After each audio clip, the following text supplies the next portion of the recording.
que diz assim: então disse Jesus aos seus discípulos: se alguém quiser vir após mim, renuncie-se a si mesmo, tome sobre si a sua cruz e siga-me. É verdade. Porque aquele que quiser salvar a sua vida, perderá.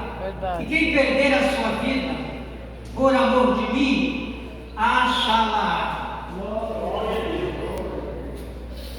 Jesus estava dizendo que não há ganhos sem perdas, e que não há perdas que não haja ganho.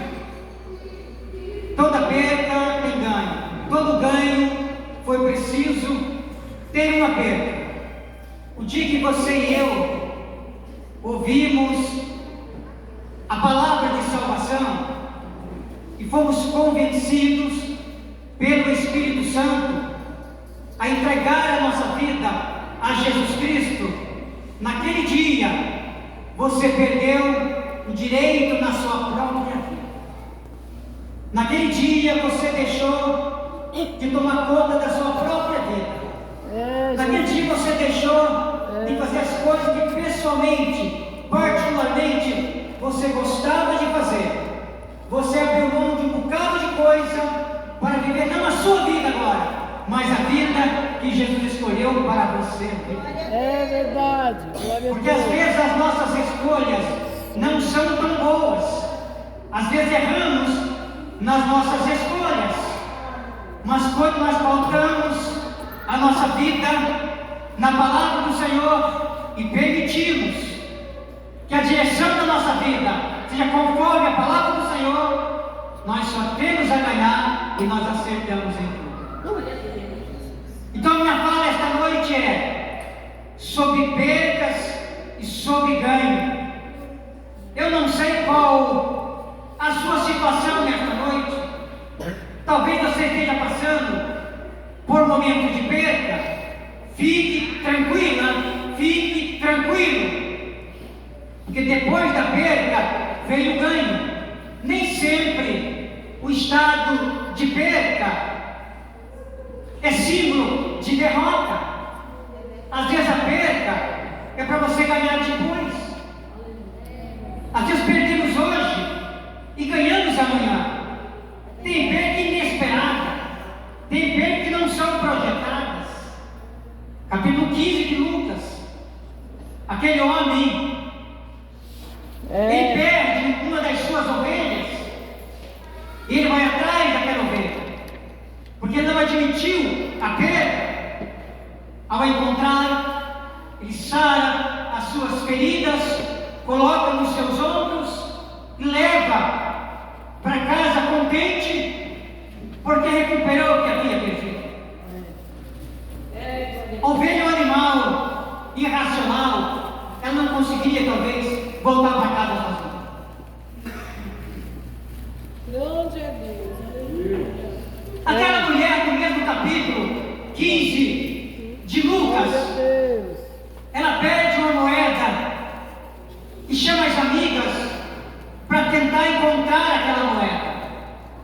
E com a ajuda das amigas, usando alguns instrumentos, como a lamparina, por exemplo, ela encontra a sua moeda e se alegra com ela, porque encontrou aquela moeda que havia se perdido.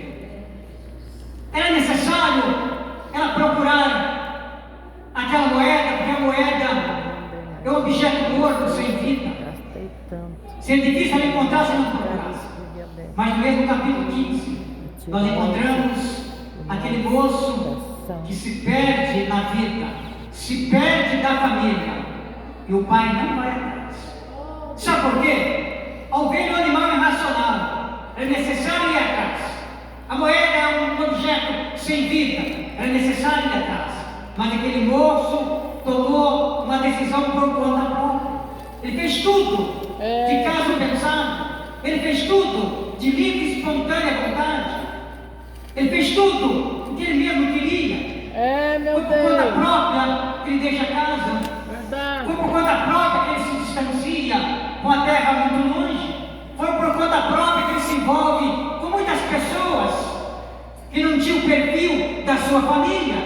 E é muito perigoso quando nós se envolvemos com pessoas que têm o perfil da nossa família. Por este fato, ele foi levado Verdade. a perder tudo que ele tinha conseguido levar da sua casa. O pai nunca foi atrás dele. O pai nunca foi atrás dele. Mas chegou um dado momento que ele reconheceu o estado que ele estava, de onde ele tinha vindo. Ele toma uma decisão brilhante e maravilhosa. Ele volta para casa, sem nada do que levou. Mas o pai é tão bom que recebeu ele ainda com uma grande festa. Glória a Deus. Amém, glória a Deus. Porque amor de pai. O dia desse eu conversava, pastor, com a minha esposa e dizia para ela: você nunca vai entender o coração de um pastor. Nunca vai entender. Os obreiros nunca vão entender o coração de um pastor. Só o dia que ele for, o pastor vai compreender o que é o coração do pastor. Nunca vão compreender, porque nós não desistimos nunca. Amém, glória a Deus. Muitas vezes nós sofremos com isso tipo: pastor, a pessoa não dá nada, não adianta, deixa de mão. Mas nós acreditamos na recuperação. Nós acreditamos que ainda Deus muda destino de pessoas, que ainda Deus transforma a vida de pessoas, que nós não damos mais valor. Deus ainda valoriza, porque o amor dele é tão grande. Diz a Bíblia: ele deu o seu filho para resgatar você e eu, por isso estamos aqui. Mas o estado de perca sempre leva a um ganho. Sempre leva a um ganho.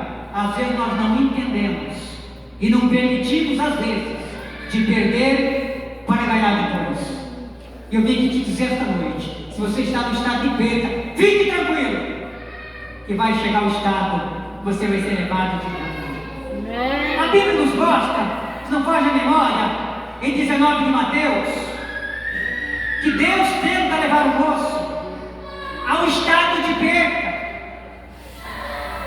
Aquele moço de qualidade que a Bíblia chama moço de qualidade. E Deus tenta levar aquele moço a desfazer das suas coisas, para Deus dar as coisas de Deus para ele.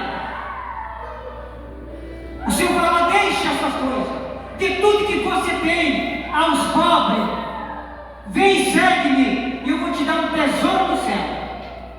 Sabe o que o tolo fez? Abaixou a cabeça e saiu triste porque possuía muitas propriedades.